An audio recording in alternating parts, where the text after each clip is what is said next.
swimmingly well. How you doing, Jim? That's great. Another beautiful day in paradise, right? Let's talk about having a helicopter lesson. I'm going to teach you guys how to fly a helicopter. Well, for that, okay, we got Bob and Kit. Excuse me, we got Bob and Chris Gallardi sitting there in front of you, and I'm climbing out. Kind of disappeared for a while. I talked about how I make a helicopter fly. Now, how do you make a helicopter go where you want it to go? Well, it's a simple application of vector. First, just put the stick to the right, you tilt it back to the right, and then you start going right. The helicopter will go whichever way you tilt it. And so you get a little horizontal component of lift there, and that's what makes it go to the direction it wants it to go. It's any direction of the whole 360. Okay. Now, let's see, we got one more thing. Now the tail there, you see a little rotor right there, that's called the tail rotor or NI torque. Right, and control with your feet. And so if you didn't have that, for every action there's an opposite equal reaction, right, Ken? And so it would be spinning around the opposite way of the blade. And you can even overcome that torque by pulling it around the opposite way, that way. Okay, now guys, why don't you just show them how much fun you can do when you put all that stuff together. So while you're doing that, I'm going to make you a little smoke ring in a helicopter. Not my favorite thing, Jim. Yeah, well, yeah, that's a discussion. I'm going to show it to you. I'm going to do it for you right here now. This smoke ring is just to show you where I am. What I'm going to do is I'm going to disconnect the engine, idle it back, disconnect it from the rotor system, and enter what we call an outer rotation, which is the helicopter version of what I'm doing right now. I put the collecting pitch down so the windmill, maintain control, and look at this, I can set it to the right. And I can even make it spin back to the left. The only thing is we are coming down, but it's coming down in a controlled manner, honestly. Trust me on that. Okay. Now, we can make it go backwards. Yeah, just bring the nose up a little bit, make it go backwards. Well, that wind is almost calm down there, so I got to decide which way I'm going to land. I guess I'm going to land toward those guys. See how close I am to them? I'm going to try to judge my glide so I end up right between those two helicopters.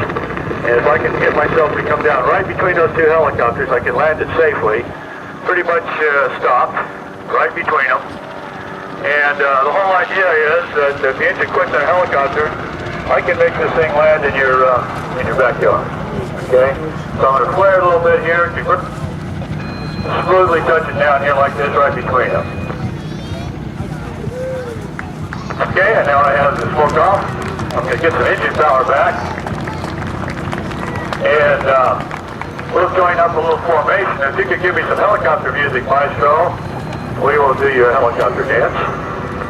All right, you got it. That was beautiful. Here you go.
head is full.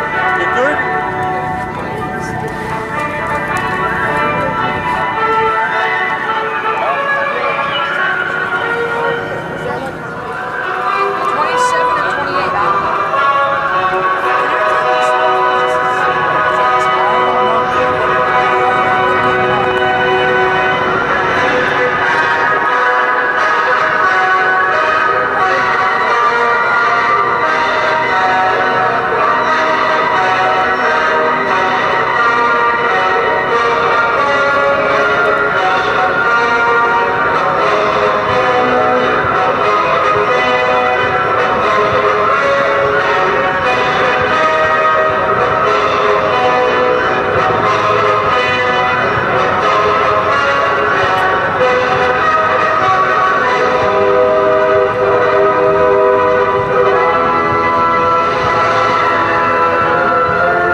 Also from Salinas Valley, California. And he's a flight instructor with Vertic here. Our company planes where we do people on flights and the FBO and do charters down there. Backwards, Chris. People think that's the wrong way, but you can do it. And what I'm going to do for you here is a thing I call the screw up. It's actually a maneuver. Severe speed. Put in a little bit of right pedal and right bank, you just screw it up into the air like this. But what you got to watch out for is the opposite. Have to screw down. If you start screwing down like this, it's really something you got to escape from. You get in big trouble. And so what you got to do is put the nose down, get a little bit of airspeed, save this helicopter, and start flying it again. And anyway, we've had a lot of fun. Great day. Hope the rest of us fine. See you later, friends. Thank you, Jim. Jim Tatum, that is just great. The Showcopters.